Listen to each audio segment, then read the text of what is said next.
Salut à tous, c'est Arthur, j'espère que vous allez bien. Nouveau débrief après celui de Clermont face à la semaine dernière qui était une purge de football total où j'étais énervé de ne pas avoir pu voir du football mais de voir rien, de passer un mauvais dimanche après-midi.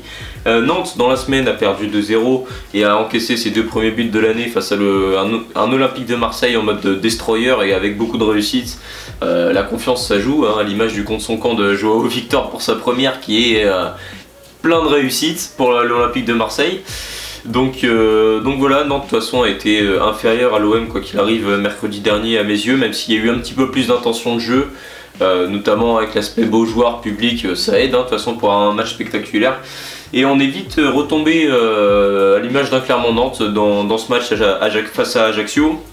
Nantes l'emporte 2-0, ça fait du bien dans un marathon comme celui du FC Nantes au mois de février avec un enchaînement de je sais pas combien de matchs à l'autre bout de la planète, avec énormément de matchs dans beaucoup de compétitions différentes.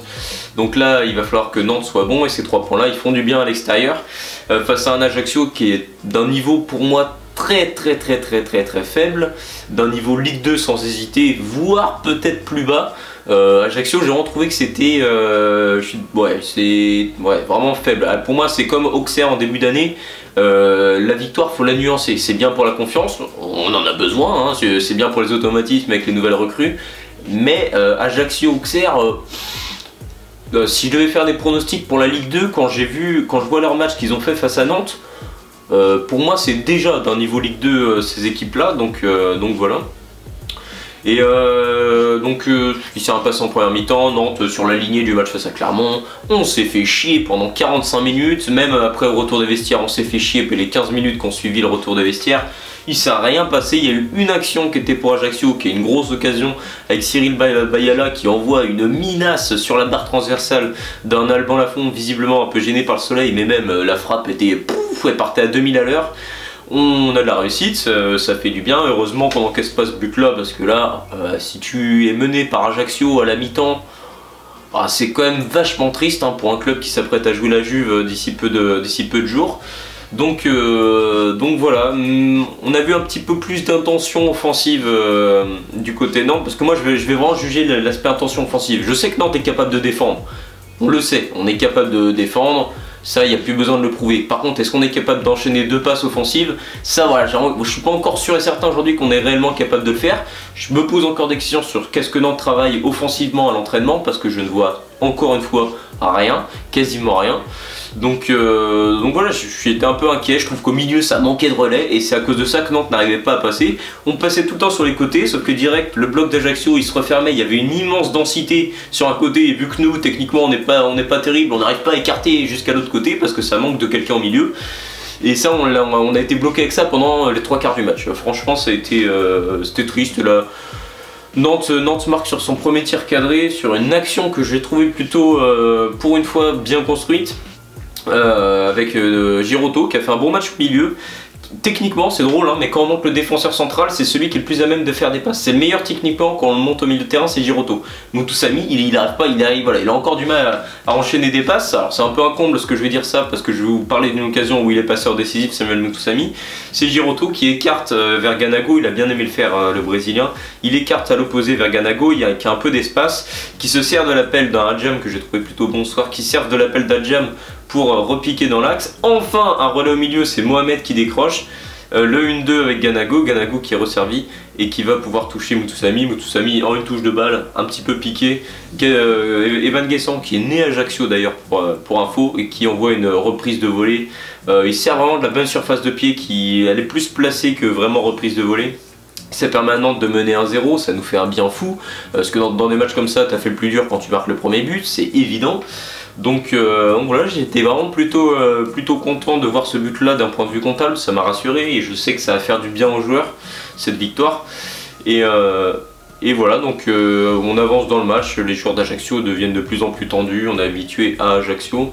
Et le but nantais intervient à la fin, les entrées de Delors, Blas, Coco, ça apportait quand même beaucoup plus de fluidité dans notre jeu, même si Ajaccio était obligé d'attaquer.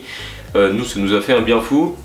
Et puis justement c'est Ludovic Blas qui est... alors il me semble que c'est sur un centre de Ganago où le gardien se trompe un peu, Coco se bat, la passe à Blas qui a plus qu'à marquer dans le but vide.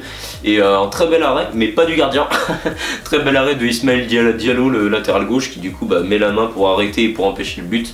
Carton rouge, penalty après visionnage de la VAR, ça fait 2-0 pour Nantes avec un Ludovic Blas qui envoie une menace lucarne imparable pour le gardien sur penalty, ça fait 2-0. Blas qu'on sent quand même pas super heureux non plus de marquer ce but là. Je sens qu'on est vraiment pas loin de la rupture avec Ludovic Blas, on va voir ce que ça donne. Je pense qu'il va être un peu plus motivé à l'idée de jouer la Juve, mais voilà, j'espère que ce but va lui faire du bien. En tout cas il fait du bien au groupe FC Nantes. On a vu voilà, des sourires, une victoire qui va nous permettre de voilà, continuer à mettre quand même un petit peu de marge avec la zone de relégation. Dans une saison à 4 descentes, ça va nous faire un bien fou quoi qu'il arrive.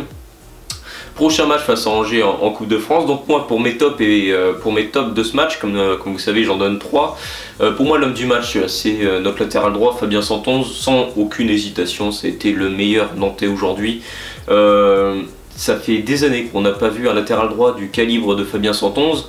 Léo Dubois était pas mal quand on l'a eu, mais sinon j'ai pas connu de latéral droit aussi bon que ce que... Enfin depuis que je suis le FC Nantes, j'ai pas connu un latéral droit aussi bon que Fabien Santonze.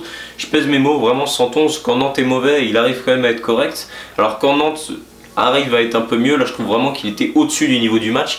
Techniquement, il voyait qu'il n'y avait personne au milieu, c'est lui qui est rentré dans l'axe pour apporter des différences. Il a dribblé je sais combien d'Ajacciens alors qu'il est latéral droit. Il était très bon en défense, il est toujours très bon défensivement et il arrive en plus de ça à offensivement apporter du danger. À un moment il a fait une super percée, il a dribblé 3 ou 4 Ajacciens, plein de vitesse pareil, hein. Il est Tony qui est toujours orienté vers l'avant. Il arrive à dribbler 3 ou 4 Ajacciens, il arrive dans la surface et il arrive à passer le gardien avec une passe vers Andy Delors qui est sauvé au dernier moment par le défenseur ajaccien. Sinon ça aurait été une superbe action de Fabien Santonze, une action décisive. Voilà, il apporte offensivement, il est très bon défensivement, donc que dire. Pour moi Fabien Santonze c'est une très bonne recrue pour le FC Nantes, ça se confirme. Et je pense que si on a plus de mouvement au milieu de terrain, c'est un joueur qui peut vraiment apporter, voilà, qui peut, quand Nantes est bien, il est vraiment capable d'apporter beaucoup. Et voilà, moi j'ai pas honte de voir Fabien Santonze dans les rangs du FC Nantes titulaire face à une équipe comme la Juve. Pour moi Santonze il sera au niveau du match. Il y a beaucoup d'autres postes offensifs notamment où il faut voir ça, alors, surtout au milieu de terrain où il faut voir qui est vraiment légitime de pouvoir jouer face à la Juve. En tout cas voilà, Santonze a été inscrit sur les listes d'Europa League et c'est mérité. Quand je vois son match aujourd'hui face à Ajaccio, très bon. Je vais noter Evan Guessant, je suis obligé de le mettre parmi les tops. Evan Guessant c'est le seul qui a bougé tout au long du match. En première mi-temps c'était dur parce qu'il était bien cerné, bon techniquement des grosses lacunes, mais au moins il bouge. Et il percute un peu, il est rapide, il tente des choses. C'est le seul à faire ça offensivement. Donc ça nous fait un bien fou. Et en plus ça, il vient marquer ce but là. Donc mérité, Evan Guessant qui nous fait un bon match, faut le dire. Je trouvais qu'il commençait un peu à être redondant et prévisible. Et que ses lacunes techniques commençaient vraiment à l'handicaper sérieusement en Ligue 1. Là il m'a fait démentir aujourd'hui puisqu'il a fait un match vraiment très bon face à, encore une fois, une défense ajaxienne plutôt faiblarde je trouve. Et puis le troisième top, qui je peux mettre en troisième top? Je pourrais mettre Adjam, que j'ai bien aimé son match. Voilà, je trouvais qu'il était encore une fois sérieux et que je trouve qu'il s'intègre globalement bien en Ligue 1. C'est pas phénoménal, mais tu sens qu'il y a vraiment beaucoup de potentiel et qu'il est déjà très sérieux. Mais en troisième top, je vais plutôt mettre André Girotto, notre meilleur joueur sur l'année avec Alban Lafont sans hésiter. Girotto c'est une régularité sans faille, tu le mets au milieu de terrain, c'est ton meilleur milieu. Quand je vois à quel point notre milieu de terrain notre milieu de terrain a du mal depuis début 2023, notamment dans la transition, Girotto c'est pas le joueur qui est le meilleur dans la transition, mais au moins il permet d'écarter et il permet d'étendre le bloc adverse. Il nous a fait un bien fou techniquement aujourd'hui, plus dans l'abattage, parce qu'au milieu de terrain c'est un rock, c'est pareil, ça bouge pas et il gagne ses duels. Et ça fait du bien, parce que dans un match comme ça, si tu gagnes tes duels, si tu gagnes les deuxièmes ballons, ça fait la diff sur la longueur du match. Et Guessant et Girotto ont été, je pense, les joueurs qui ont gagné le plus de duels aujourd'hui. Et ils nous ont fait un bien fou. Donc voilà, Girotto, Guessant et Santonze pour les 3 tops du match. En tout cas, j'espère que ce débrief vous aura plu. Une belle éclaircie venue de Corse aujourd'hui pour Nantes avec 3 points obtenus en fin de match. 3 points, voilà, Nantes a bien terminé sa rencontre face à Ajaccio, il faut le dire, et j'ai été globalement satisfait de la deuxième mi-temps.